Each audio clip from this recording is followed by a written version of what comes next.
All right. Well, it is time to get started. We have a huge crowd here tonight, but I think it is probably proper to recognize that today is 9/11 and have proper respect for those who are past and those who protect our freedoms. And you were just talking this evening about your niece who is doing that same. Is she in the military? Yep. Councilman Meisner, and she's doing that same thing, and so many are, and appreciate that. Tammy, do you want, I guess we'll start with roll call. I'm getting it. Oh, yes, Jim? Go ahead. Roll call. Councilmember Cochran? Here. Councilmember Gonzalez? Absent. Councilmember Hamrick? Here. Councilmember Jaquez? Absent. Councilmember Meisner? Here. Councilmember Turner? Absent. Mayor Pro Tem Smith? Here. Mayor Troutman? Absent. And Catherine, do you want to talk about the use tax, or? Yeah, do you turn that I over? will. Okay. So actually, since they're making copies of the use tax ordinance for red lines, can we talk about the Wayfair one Sure. first? Okay. So that's the one that's only one page. And says South Dakota versus Wayfair in the first whereas. So I provided you with a memo you got last year, that's the same one. So the Supreme Court basically, previous to this case, you had to have a physical connection or a physical nexus with the taxing jurisdiction. And in the Wayfair case, the Supreme Court found that if you have a certain economic nexus, that then your products are taxed. And so I think the memo lays out what that is. It's $100,000 or 200 separate transactions. And so that threshold is what the state has adopted. And this ordinance basically says the city's going to follow the state's rules regarding out of jurisdiction retailers. So that's basically all it does. It's pretty simple and straightforward. So I'm happy to answer any questions that you might have. Councilman Meisner?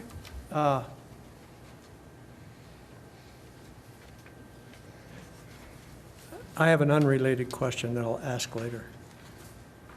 That's why I had my light on, but now that I've got the floor, I'm going to use it. Okay. So essentially, what's the difference from where we're at? Did you say that? So prior to the Wayfair case, the way that the law was and the way that the city's code read is that you had to have this physical nexus with the city in order to be taxed, to have a taxable transaction. So if I sold something from Denver to someone in Canyon City, the product was not taxed by the city's sales tax because I didn't have a physical connection with the city of Canyon City. And so because of the onset of e-commerce, that distinction in Colorado didn't make a whole lot of sense anymore. And this is actually a South Dakota case, but the issue is that physical nexus is common in a lot of case law in states. And so this case changed that and allowed this economic nexus. And so these changes to the code basically allow the city to say, yeah, Wayfair, Amazon, those big e-commerce, you now have to pay us sales tax for the transaction, because those are the ones that are going to hit that threshold. If I'm just making one sale to Canyon City and I have a business in Denver, I'm not going to meet that transaction unless it's a very large transaction. So the 100,000 you're talking about is the threshold from the retailer side? Uh-huh. Okay. $100,000 in sales or 200 Total. separate transactions. Or how many? 200 separate transactions? The changes to the code don't say that. They just say we're going to follow the state rules, and the state rules say that. So, and that's the threshold that was set in the Wayfair case. Councilman Hamrick? Just a couple of comments, a little housekeeping. And the first whereas, it says the U.S. Supreme Court, probably that should be ruled, past tense, that local governments, and it probably should be can collect taxes. Probably should, yes. And just a comment, I do some online purchases for vehicle parts. I've got an older truck that I work on, and I needed a little tiny plastic gear, probably cost 15 cents to make the dang thing, although they sold it to me for $4, you know. But they wouldn't sell it to me. Tried to order it online, they would not sell it to me. They came back and said, no, sorry, And, you know, it's too complicated for us to figure out the tax, sales tax, so we're not selling it to you. And so what I did is just kind of serially tried all of my kids until they accepted one of their addresses and said, oh yeah, we'll send it there. Okay. I hate to admit being somewhat of a scofflaw, but it's not, you know, the companies are a little bit spooked by this because, you know, penalties can be severe. And so even if they don't, you know, they're not going to sell 200 transactions or $100,000 into Keenan City. But is that statewide? Would that be a statewide number? Yeah, so, well, yes and no. So you have to do this because you're self-collected, right? So any home rule city that's state collected or any statutory municipality, city or town, is automatically under the state rule. So it's partially statewide. I'm not aware of any home rule self-collected that's made up a different threshold. Yeah. Everyone's following this So threshold. I wonder if part of that complication is, because I remember we talked about this at the municipal league last year, is that Colorado's a little bit unique because most states, they all have the same sales tax rate, and the state collects the sales tax and then they distribute it. Where Colorado, with our home rule, each city is the collector and each and every city is different. And so that's where a lot of the nightmare comes in. And so I was kind of curious what that Well, and looks that's like for why the we state did of that Colorado. standardization project, I guess, a couple of years Well, ago. they had to, otherwise we wouldn't qualify. Is that right? No, To remit this. no, I don't think it has any effect on that. It just makes it more complicated for the vendor. But that's why we did, see, the legislature is threatening to do that basically and say, we don't care if you're home rule, these are the definitions and this is how it's going to be. And so that's why they had that standardization project where a lot of home rules, you know, came forth and set up the same definitions so that there be some uniformity. There still isn't complete uniformity, and I don't know if every home rule has done it. Quite a few have, but yeah. So that's why retailers don't like, big retailers don't like being here because they have to like, yeah. And it was like American Furniture and Jake Japs, it was really pushing that standardized definition thing because everywhere they sold furniture, it was different. So, yeah. Who's responsible for keeping track that this is being paid properly?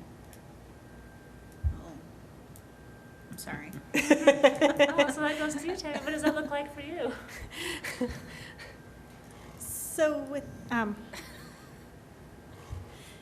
we've been getting a lot of applications for sales tax licenses from the online retailers. So a lot of them are going ahead and collecting and remitting to us. It does require us to have more of the late filers or missing filer reports because they don't necessarily have sales tax every month, and we require the monthly filings. So it creates a little bit of confusion, I think, on the retailers and a little more work on our side. And, you know, to know what all the sales are coming into the city from other areas, I don't think there's going to be a way we can tell that. Catherine, I have a question too. So this is just to be in compliance with the wording with the state. This isn't saying we're going to start making Canyon City residents pay taxes on online purchases. I think they're already doing that. Yeah, so the vendor collects, the penalties to the vendor, you know, so if for some reason the vendor doesn't collect, the taxpayer in that situation isn't responsible for that. So we don't go after them for that. So it's the retailer. Right, but they're already being collected. Yes, they're already being Currently. collected, I'm assuming, at least in some cases, so, yeah. Okay. Any other questions from council? All right, very good. So we're ready to move forward with the ordinance as it is with the grammatical corrections. And then this- Addition, it's an In addition, addition, yeah. I guess. Well, corrections either way. And so let's go ahead and go to use tax. So we brought this forward as a result of several conversations with the finance department regarding the collection and refunding and auditing of the use tax provisions in the code.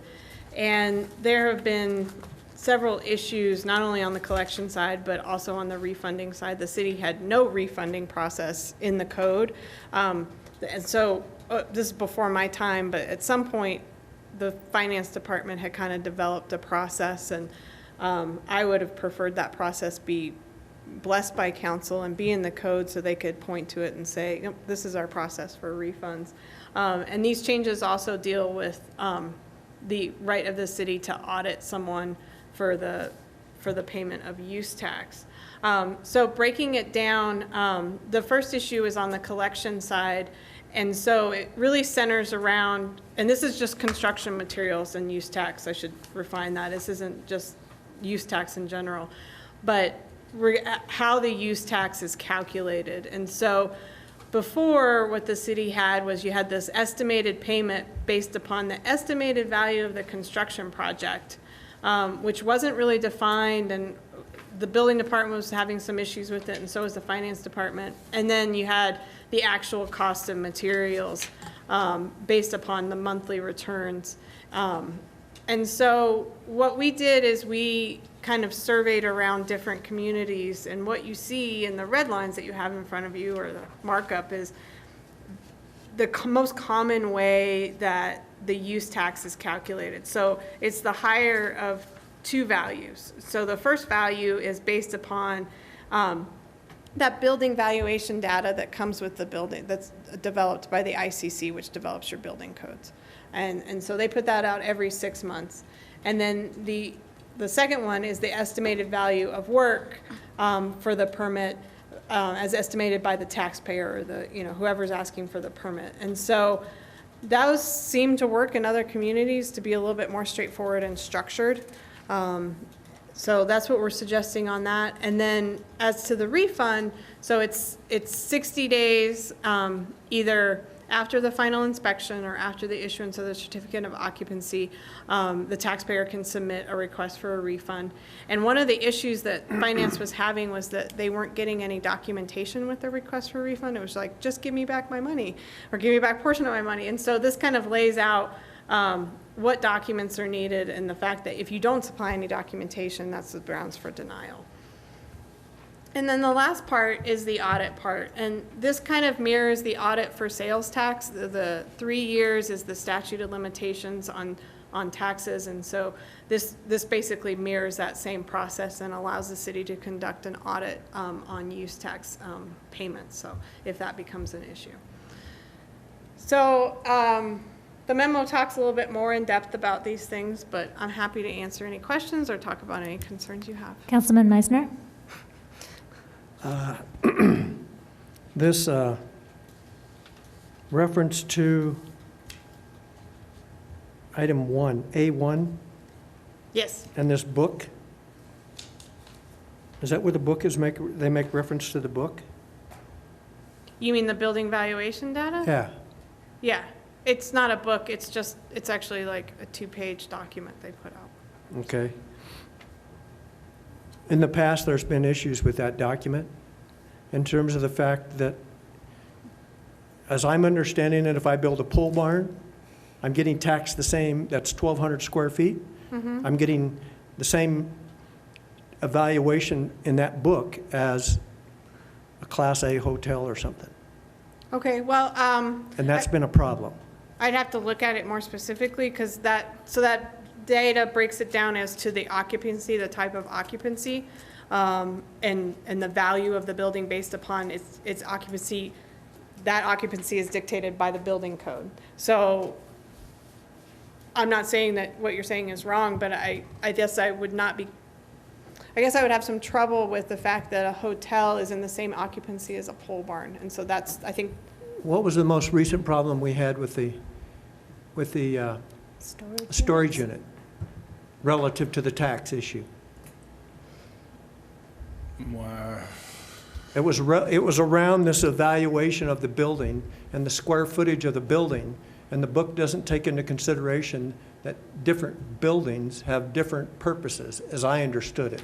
Right, and we did have a process for him to, look for a rebate, and I believe at the end that those numbers came back fairly similar, and I can get the actual details for you, but based off of the numbers that he provided for the rebate and what we actually charged up front based on the ICC code.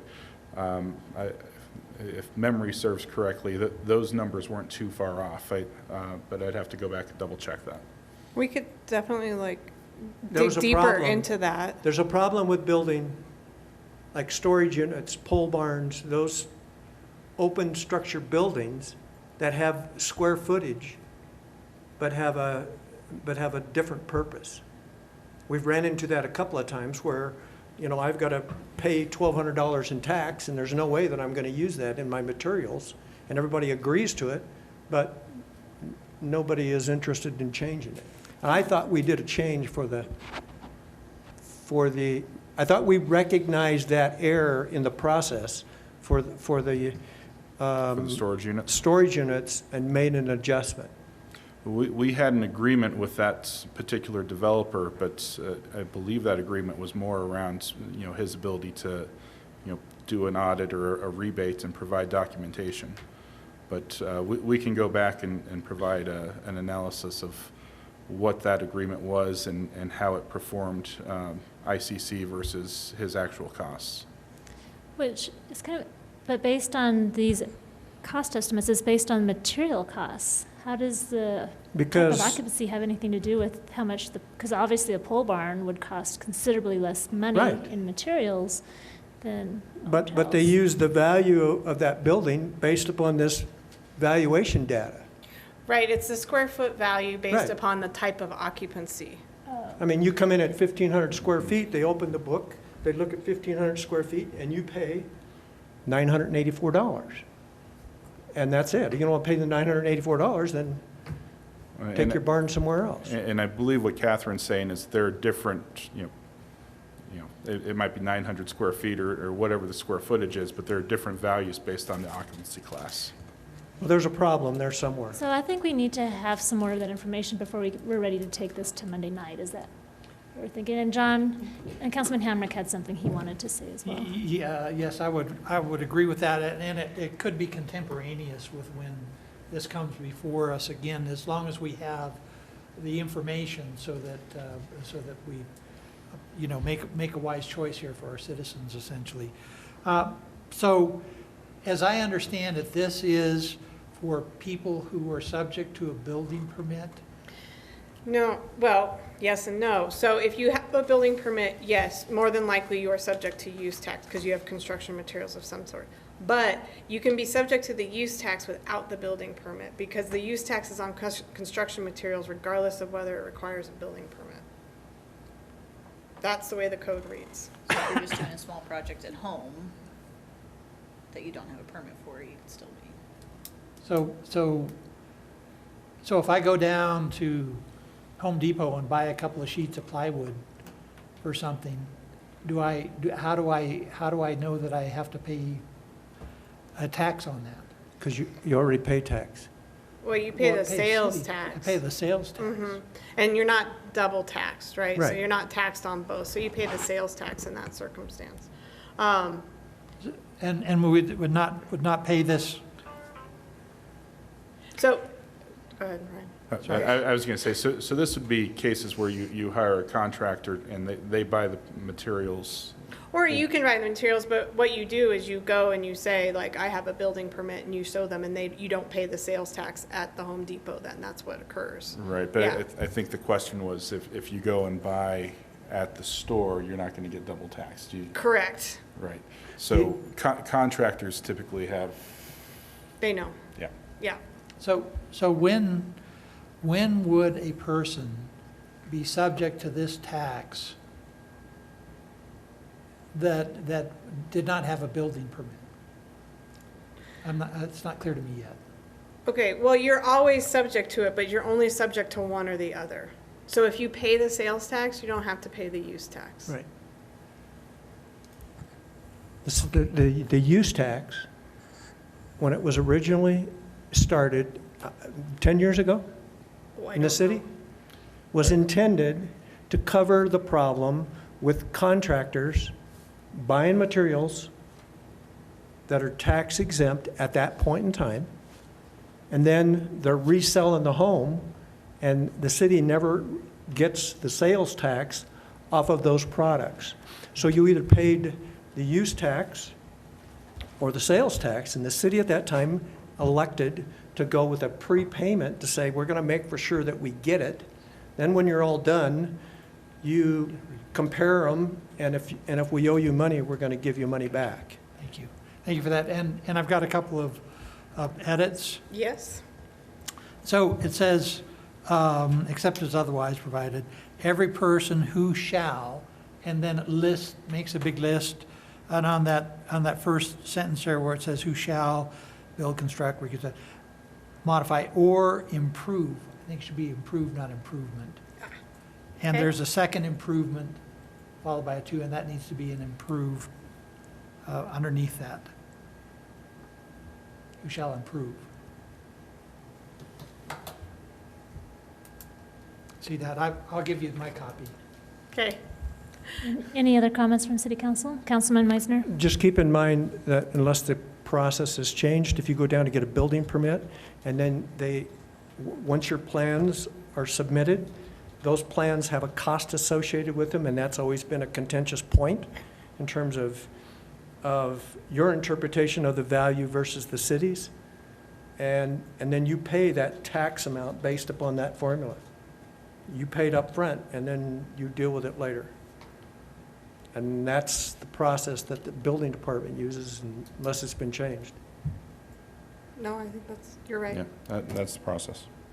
And I think it might be helpful for council to, one, have that building valuation data sheet so you can see what it actually looks like, and maybe have Kathy here to walk you through like the issue that you raised regarding, different types of buildings, different types of uses, not being treated the same or being treated the same. Right. Thank you. So that's a stat, and that's a stat. Those are the. Thank you. All right, any other questions from council? All right, thank you, Catherine, we really appreciate it. I would just suggest that this be brought back to one of our regular government council meetings with some staff. Right, yeah, so we'll have Kathy here and some more and then we information could- for us to review. See if it makes sense to. All right, thank you. All right, Tammy, you're up with a financial budget. Okay. Hold on one moment.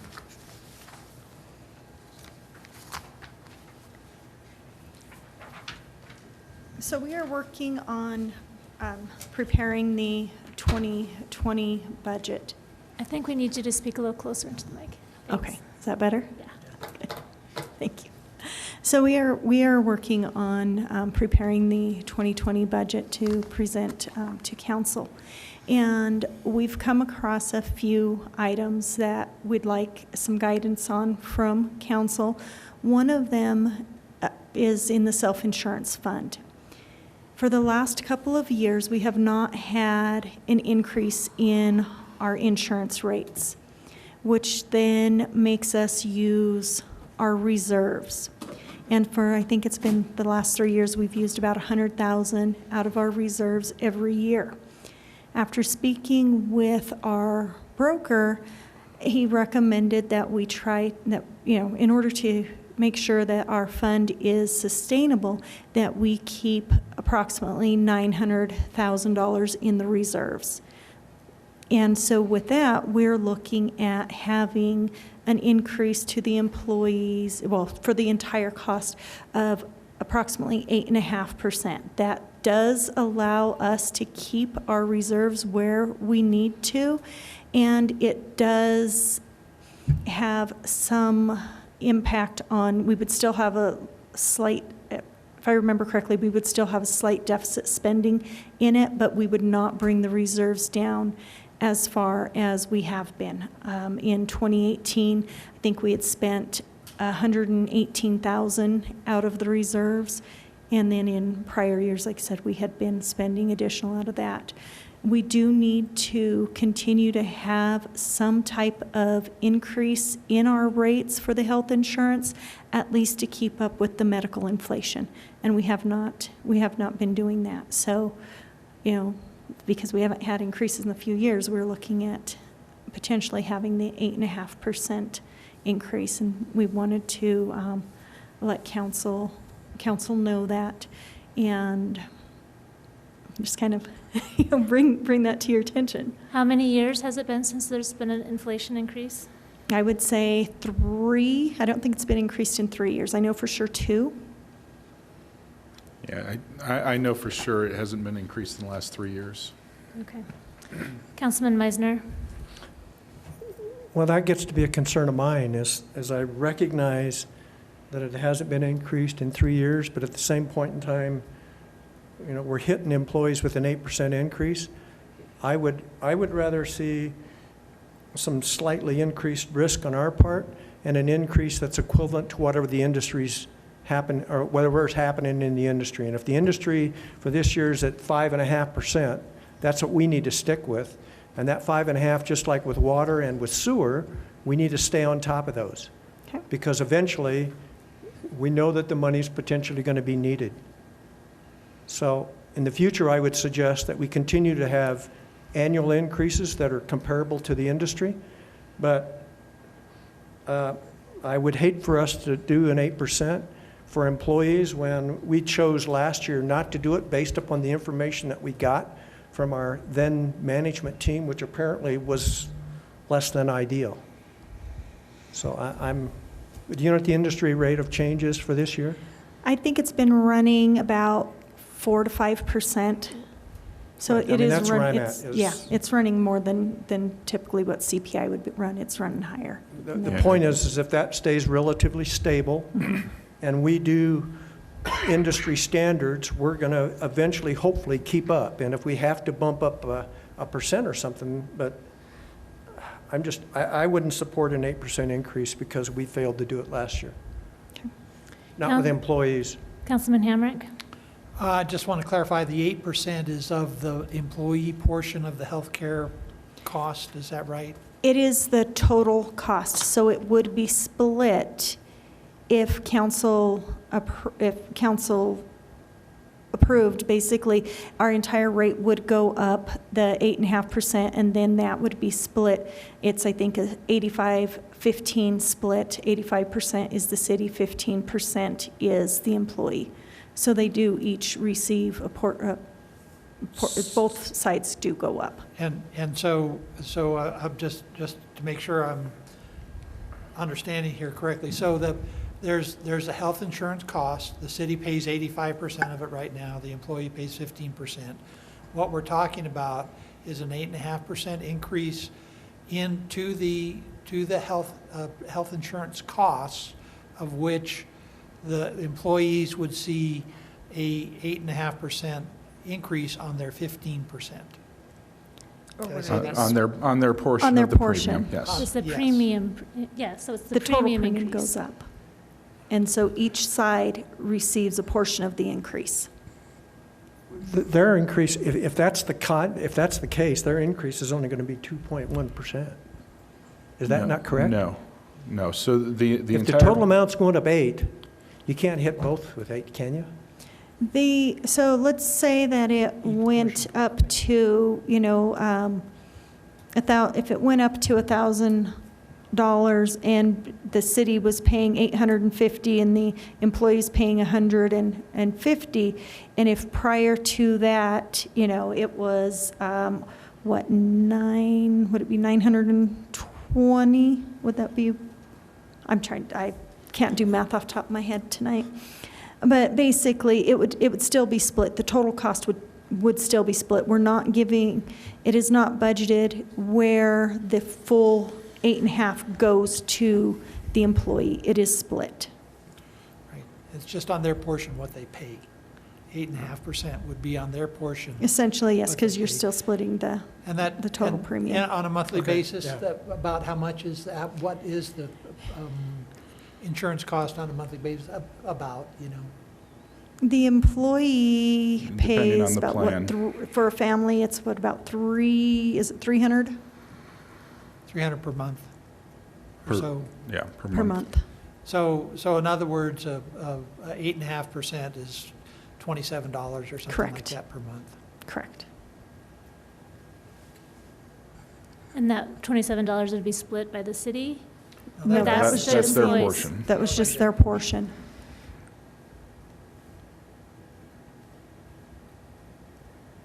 So the insurance company that my family was on recently, our increases were 20 to 40% every year. Mm-hmm. Every single year increase in our premium. It was awful. Well, that's what I'm saying, Yeah. is I think we need to look at some of those increases. We at least need to analyze what the market's doing, if you want to call it the market, what the industry's doing, and base some of our increases on that. I mean, some of our increases are relative to those trends that are going on, but I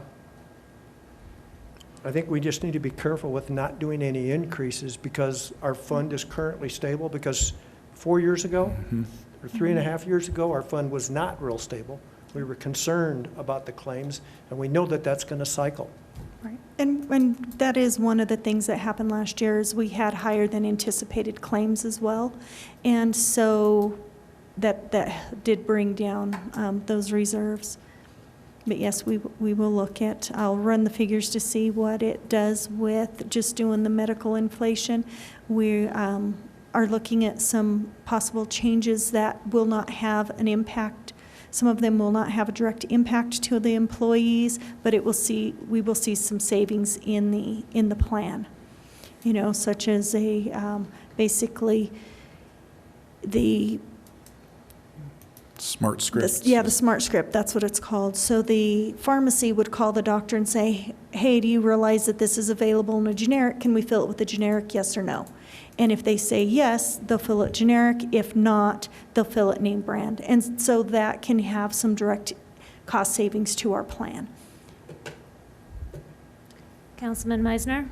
Well, one of my concerns with pharmacy companies is the tendency to make for sure that they're getting, that they limit local pharmacies to 30-day prescription refills. So therefore, if you get a 90-day, you can't do it with a local pharmacy because of your insurance coverage, and that forces you to go nationally. And I just can't support any program that would take prescription refills away from local pharmacies. And if that Smart Scripts is part of that process, where they're mandating 90-day prescriptions, They're and not doing that with a local pharmacy. No, they are not mandating which pharmacy that you have to go to. You can use mail order, but you are not required to use mail order. Yeah, this program is more about making sure that if a generic is available, that option is pursued first versus going with the more expensive brand. But what they'd like to mix in is if you want a 90-day prescription, you can't do it locally. We need to check into that. Sure. Councilman Hamrick? Thank you. I'm probably on a different insurance than everyone else, but my insurance doesn't have any problem, 30, 60, 90-day prescriptions, whatever. As a matter of fact, that the pharmacy would prefer to fill a 90-day prescription rather than 330s in my case, in my direct case. I just wanted to say that I'm not since this is something that can be adjusted every year, I'm not organically opposed to an 8.5% increase. That, medical costs are crazy, absolutely crazy.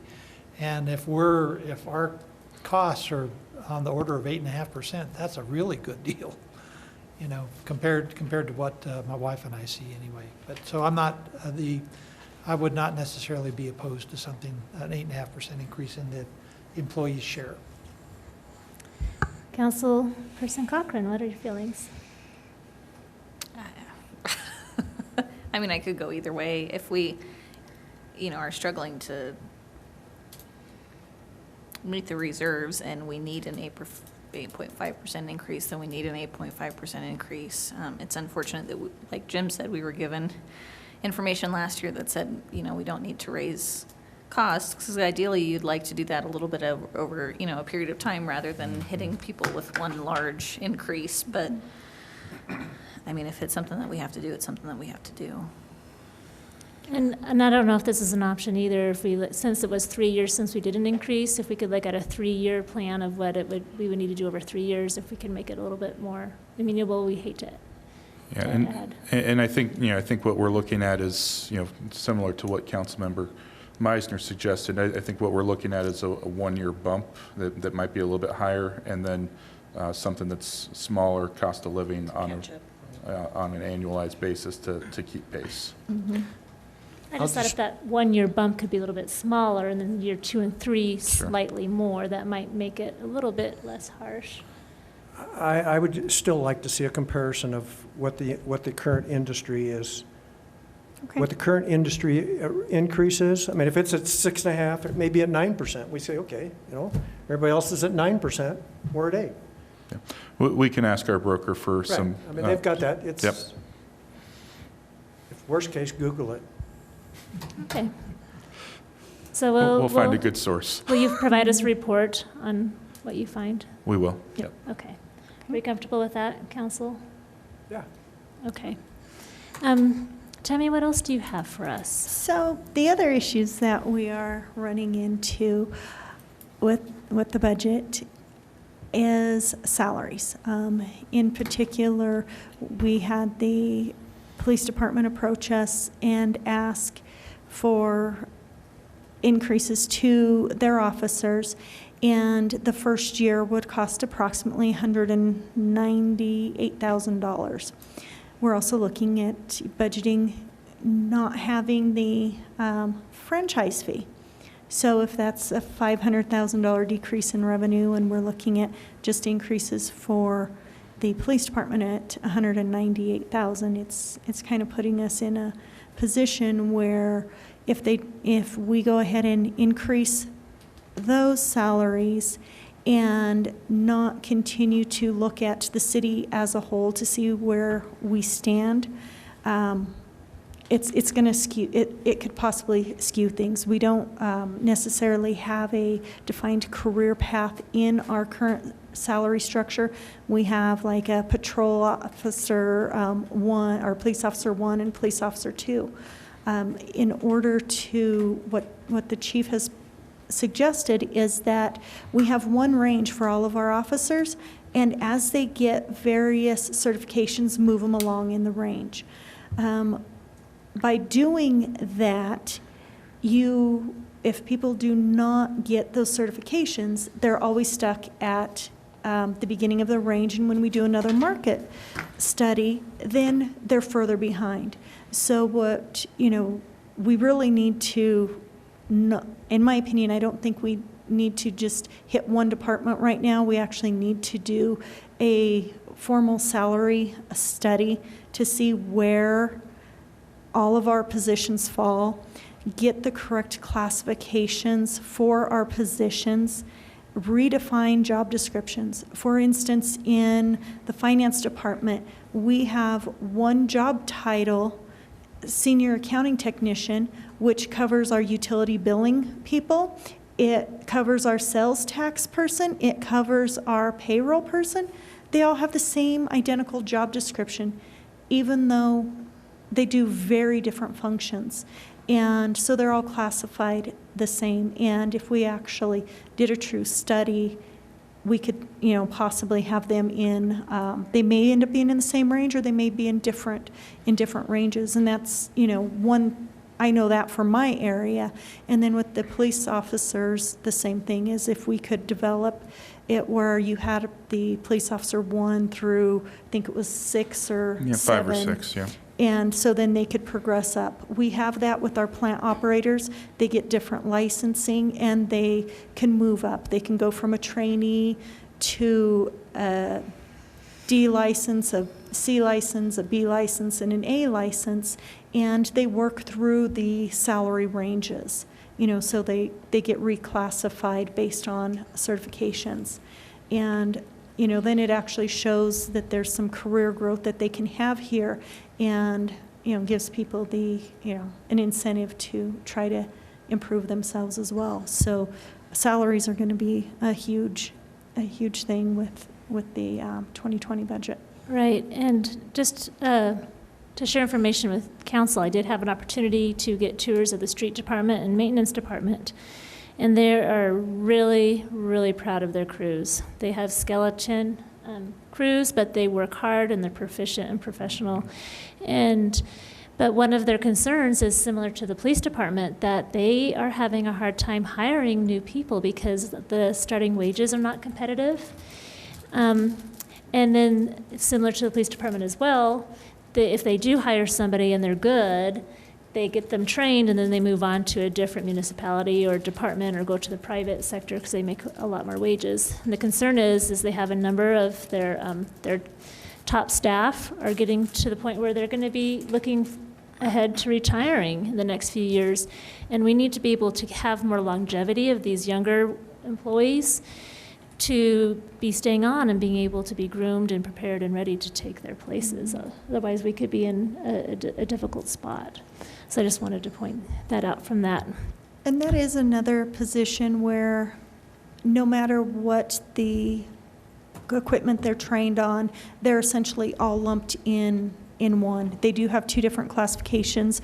I think they have their lead equipment operator, is that what it's called? And then they have a maintenance worker, but that is it. So there's no way for them really to progress either. You're hired in that utility worker or a maintenance worker unless an equipment operator leaves. Even if you get the different certifications, you're always at that basically entry position. Even if you have the certifications. So there's no career path on that one either. Okay. Councilman Meisner. Thank you. I thought we did a salary survey last year. Yeah, there was some salary survey that was done last year. A lot of that was bringing employees that were below the minimum up to the minimum. And I don't know that we have, I thought it was a complete survey of positions. Yeah, I'd have to look at my notes, but I thought. Yeah, I'll have to, see what exactly was done. My point is, if we have a full salary survey from last year, we can take a cost of living adjustment and have those figures available. I'm in full support of all of our city employees being compensated appropriately, and that gets to be a challenge in the market. One of the problems that I have with compensation relative to certification, I like that concept, but you almost promote at some point people leaving because they become more certified, they become more marketable. So it's a real challenge there to make for sure that if you're compensating for additional certifications, you need to make that compensation appropriate, or those people are going to certify, get additional compensation, and then leave. So we got to be really careful with that whole process. Councilman Cochran. Do we currently have any kind of step raises or COLA raises? No. Yeah, I think that's really what we're talking about is, in the past, there have been some merit-based raises. I don't know that we've done any COLA raises in the past. Yeah, not that, from speaking with a couple of the other department heads, what they had said is basically they would be given a pot of money for increases, and they could divide it up among their staff based on performance. Right. And so some employee may, if they're performing, get, a larger increase, and others may not get anything at all. But to say that there's a COLA, that has not been done in the last few years. And so you're staying behind market if you're not even Right. adjusting by CPI. Yeah.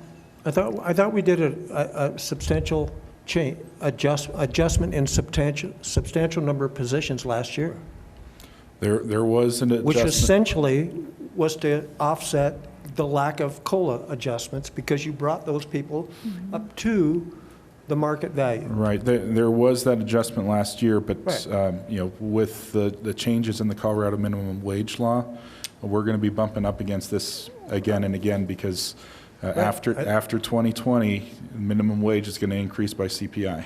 Right, I think you need to do that and figure out how to make it work. Yep. That's my opinion. I mean, that's what you guys are here for, is like with the police department, if we got less positions that we can't consistently fill, you need to knock one of those positions out of the budget and use that money for compensation. But we got to compensate those employees, unquestionably. Any other comments from council? Oh, Yeah. right. Go ahead, Let's John. go to Hamrick. I just wanted to say that, you know, recognizing everything that's been said here tonight about compensation and our staff and the police. And the one comment I would make is that if we're looking at not budgeting for the franchise fee, that I think that comes out to something like $250,000 for the police department by itself, is what I understand the amount is. So I just wanted to put that out there as a figure, but I understand and agree with all the conversation. Do you have all the information you need for moving forward, Tammy? I think so. We'll look to see if we can find that, if there was a complete salary study done, and if so, we'll look at adjusting the salaries based on possibly the CPI. I think that's pretty much where we were. Councilman we're Hamrick, or looking. Meisner has another comment. I also thought that we did a reorganization in the whole police department structure 2 years ago. Councilman Smith, Mayor Pro Tem? No, I remember Chief When we did that- Chief Harvey did say, though, that he was going to make recommendations for a different pay for his staff in 2020. And so I'm believing that's what's coming forward. Because Yes. we did make some changes, but it's not adequate, it's not enough. And so he's coming up with some newer ideas to address it. I think you're 2017. Yeah, I think you're referring to some, you know, we had some levels within the organization, captain and, Was yeah. partly a result of Sheriff Alan Cooper leaving the Mhm. department. They did away with that position. Oh, that was before that. This was 2 years ago. Yeah, I think there were corporals and captains and Yeah, things they- like that. They and did something to Yep. get rid of those. They put some more boots to the ground. That was after Cooper became sheriff. Mhm. They stopped refilling that position. Bringing up the $500,000 budget cuts, can you give us some more enlightenment on how that is looking for 2020?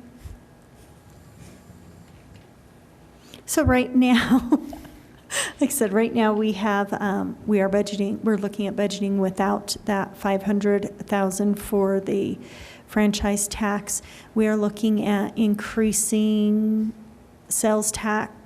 The amount, we are anticipating sales tax to increase approximately 2%. We do not want to go the full 3% just because we're not sure what is going to happen with that. So part of that 500,000 will be absorbed by, will be offset by the increase in the sales tax, which is, I think, approximately $160,000. And so we'll have $340,000 that we'll need to make up. And so we're working on trying to get the budget balanced right now, just making sure that we do not have some duplicates in items when I've, just looking through it. So we're still working on getting those cut. The departments did have a list from 2019 of areas that they could see as cuts. Some of those that they came forward with were capital items, which does not help us in the operating budget. And so we'll be revisiting that with each of the departments. Okay, Councilman Meisner?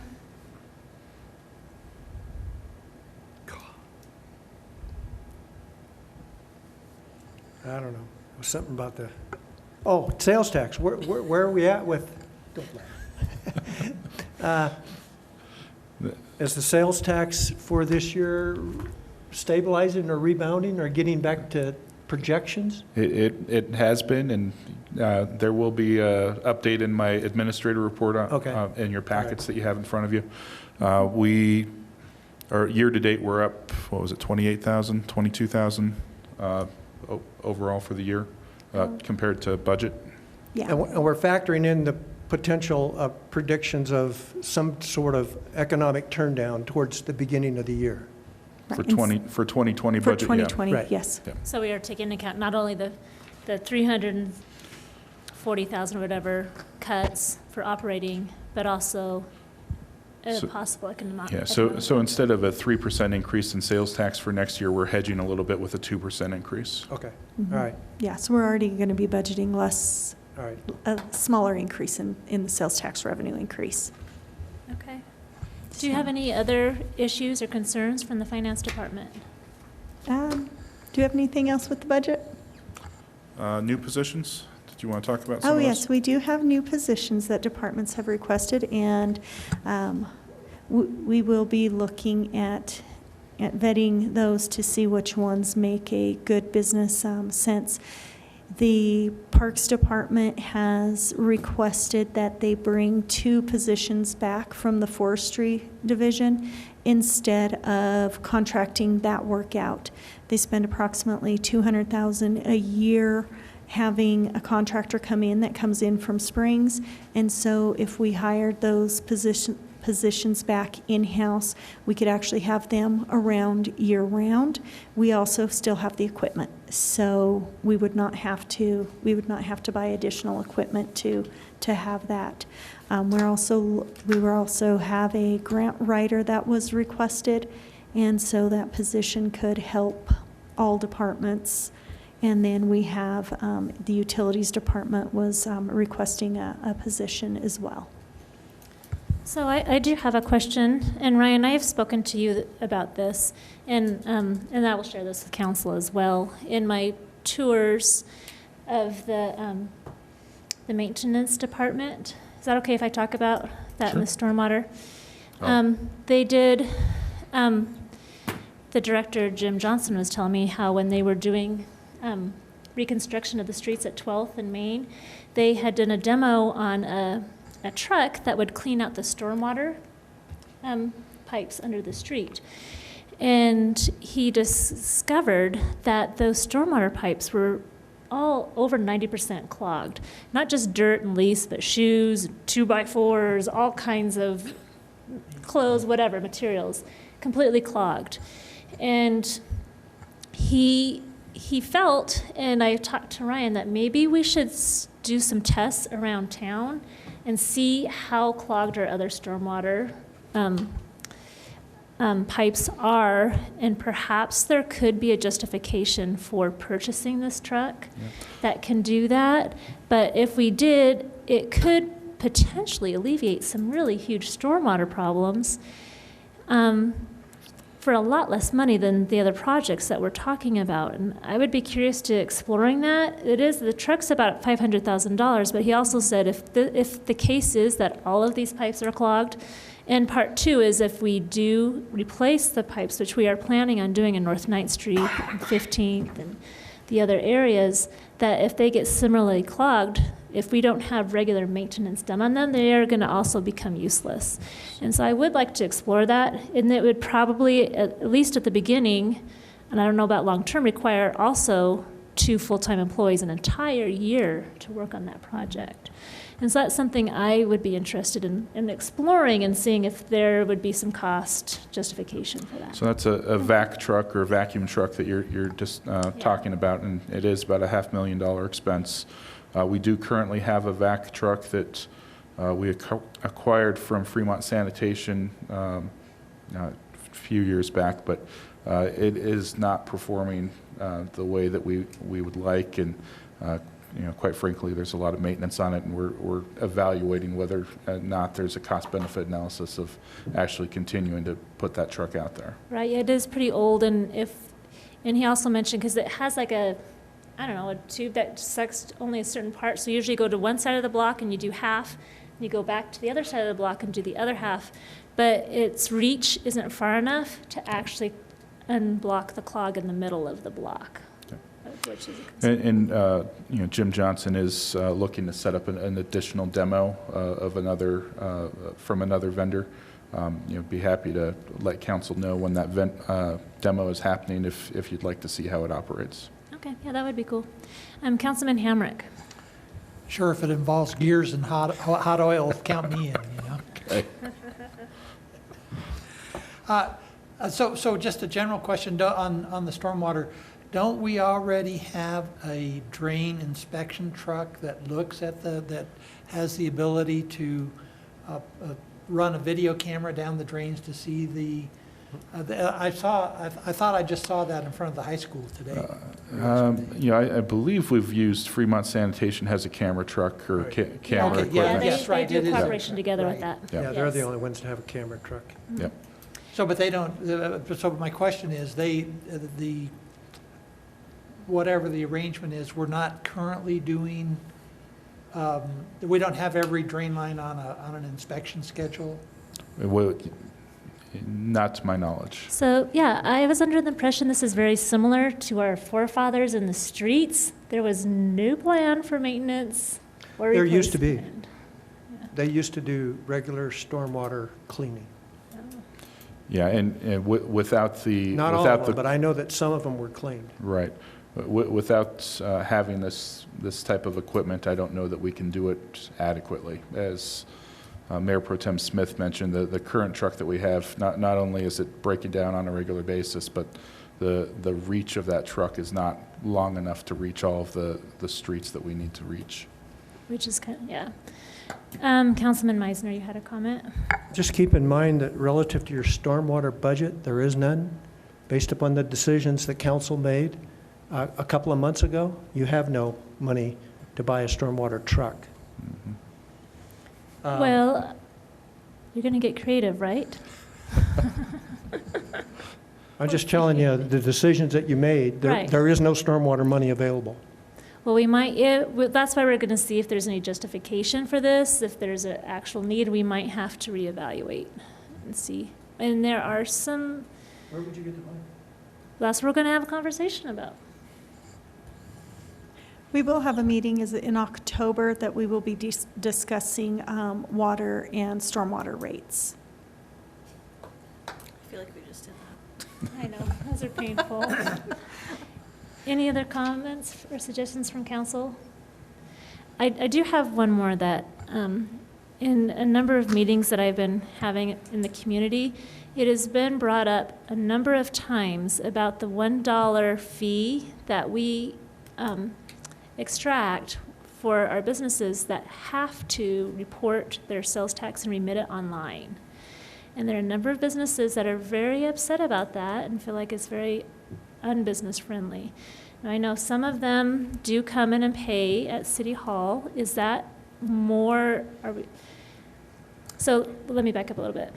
Ryan, you and I have had a conversation about there's some practices we've done in the past that's more convenient for the city and the staff, but maybe we need to change those policies or practices so it's more convenient and business friendly for our business owners. Could this be one of those situations that we might need to take a look at least having an option to come bring your payment or mail it into City Hall? Tammy, do you want to kind of talk about, some of the discussions that the finance department's been having around this? So we're actually looking at approaching council on some changes. We have had, like you said, some pushback on having that dollar fee. Right now, our code says that you have to file and pay online monthly. We have some businesses that have a very small tax liability every month. And so we've talked about possibly seeing if we can kind of follow how the state has their parameters where you're either a quarterly, semi-annual, or monthly or annual filer. So we were possibly looking at that. We still need to do some more research on that. We also are looking at possibly having a revision to the code to say that if you bring your return in, you can pay in person, but not mail it in. All of the returns that are mailed in with payment require us to go in and enter them in the system.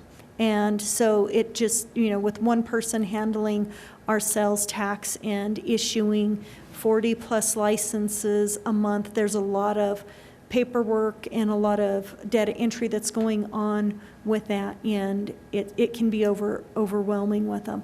And so we are willing to work with individuals, but we would like to at least make it so that only in-town businesses can come in and pay, not everybody else. And then basically not allow and it's going to sound horrible, not allow the out-of-town businesses to mail them in, just because we're still filing then a lot of returns ourselves, entering them ourselves. When you say out of town, does that mean Canyon City boundaries or Fremont County? If they can come in and pay, it's not going to really be, if they come in person, Yeah, it's, what we're trying to eliminate is all the online entities from mailing in their returns. You know, this is something that I think, you know, should be business friendly for Canyon City and Fremont County businesses. yes. Okay. Jim Meisner, you have a comment? I'm confused about the process. When you talk about a walk-in versus a mail-in, what's the difference? So right now, we have a lockbox in Denver that tax returns go to. And so what happens is the payment is deposited by the bank. Then they send us the tax return. We enter it into our system, then go in and move the payment from from a pending to actually post it to the account. And so there's a lot of additional work that goes on with that, because you cannot file online and not pay. And that's one of the big issues. You know, they can't file online without paying. If they have a zero return, it doesn't cost them. If they pay by check, it does cost $1. The other issue that we hear is that they can't future date that payment. So they can't say, I want to make this check payment on the 20th. If they go file their return on the 1st, they have to make that payment on the 1st. And so that is something with our vendor that we use. And that vendor is the same one we use for our utility billing as well. And they have the same thing where if you go in and say you want to make a check payment using Point and Pay, you cannot choose the date that it happens. And so that's an issue with them, and we're not able to change that with our vendor right now. So there'll be some things that we need to look at to try to make things a little more friendly, because I think that would help the businesses as well, because they said they like to go in, file their returns at the beginning of the month, and schedule it to be paid at a future date, because they can do it with the state. So why can't they do it with us? Okay. Yeah, no, I appreciate you making those efforts. And I'd like to hear more as that progresses. Okay. Councilman Meisner? Okay, 2 questions. Why can't we do it like the state? Because of code? Code says you have to file and pay online. It's Okay. Canyon City's code that we adopted as the That is city correct. council. We can change that. So can we have some verbiage to get that fixed? And we are working on that. Okay, by next meeting then? Good, thanks. And then the second thing is, I'm still confused about the fact you said walk-in and mail-in. Yes. But that's because mail-ins go to Denver? Yes. So if I do my return, I guess, and I want to mail it, I have to mail it to Denver. Why is that? That is where where our remittance is processed up there. Same thing with our water bills. If you Well, then- mail it in, it's all processed out of Denver. They can choose to do an envelope and mail it to our address here, and Oh. it requires the same thing. They can mail it to our P.O. box. Okay. So they can do that, but the majority of them go to the So if you mail it to Denver, it's different than if you mail it to here? We still have the same process we have to do. Same thing with the walk-in. But if we had it where the only way you could pay without filing online was in person, that would eliminate a lot of the online companies just mailing a payment in. It would force them, hopefully, to do it online and So- eliminate a lot of Yeah, that Tammy, extra work. you mentioned earlier, we're receiving 40 new sales tax applications every month. which is, much higher than where we were even 2 years ago. What is the total number of sales tax licenses that we're currently trying to keep track of? I know it's close to 1,000, if not I think more. it's more than that. I think. So we have a lot of sales tax licenses, and it's, a lot are in town, are the local businesses, and then other ones are ones that do business in Canyon City, whether it is, whether they have presence here or not. So you're saying that the 40 new sales tax is a considerable increase? Is that because of the Wayfair change in the state, or the Supreme Court law? It is. Yeah. Councilman Meisner? Oh, sorry. No, Go ahead and I was finish. just going to say, I think we're closer to 1,400 or 1,500 licenses We have quite a few, yes. To And so- date? to date. Yeah. We just need to keep in mind that a sales tax license is a revenue generator. Yes. And we need to treat it appropriately. And we need to figure out a way of making those revenue generators as easy as possible, whatever that is, and as quickly as possible. Yeah, we agree. I think, another challenge that we have with the mail-in and process is, we don't actually get that data until, a week or 2 weeks after the remittance deadline. So, there's a lag in that process, which,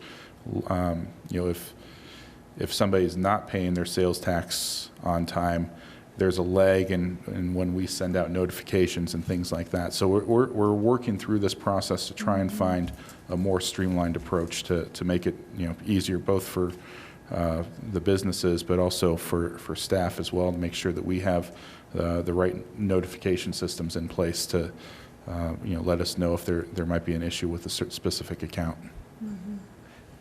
I recognize your concern about notifications, but your emphasis needs to be on making for sure that the individual that wants to pay sales tax can do it as easily as possible.